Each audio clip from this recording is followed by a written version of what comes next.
Olá a todos os ouvintes, muito bom dia, boa tarde e boa noite.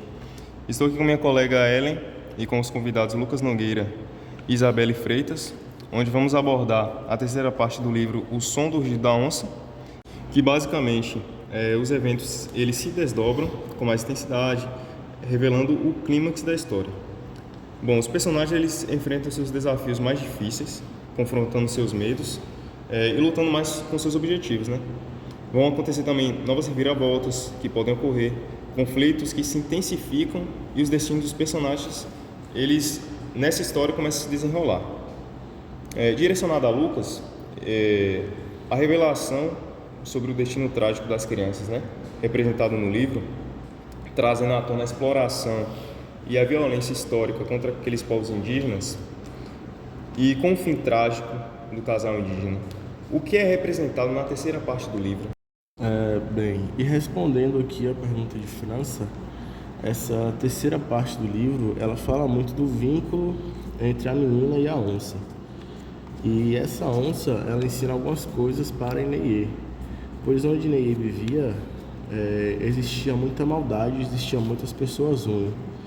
E a onça também ensinou Ineye a chamá-la, para caso a menina estivesse em perigo, a onça poderia defender ela. Mas o que aconteceu foi que Ineye ela foi levada por um homem branco. E depois que ela foi levada, ela acabou pegando uma doença. E essa doença, ela ocasionou na morte de Ineye. E logo após Ineye ter morrido, a onça, ela entra dentro de Ineye. Então, o que acontece? Ineye vira onça e a onça vira Ineye. Mas um pouco antes dela virar onça, ela acaba encontrando a sua mãe e as duas se transformam em onça.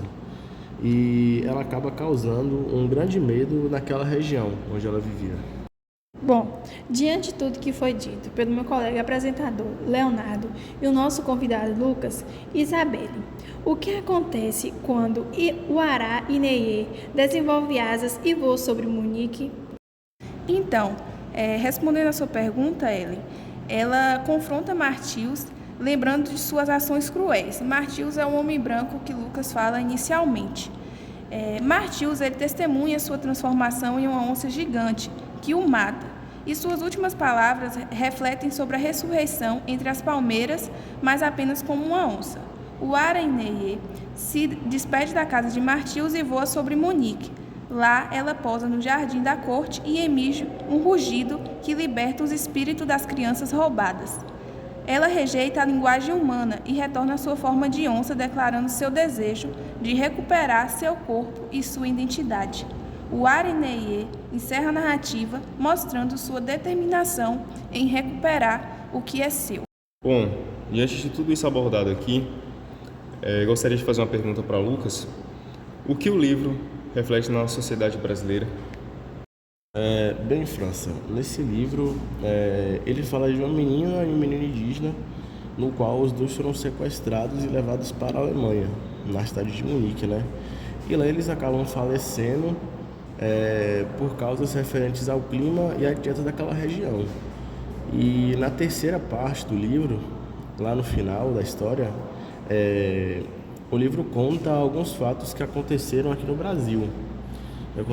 Que acontecem ainda aqui no Brasil, né?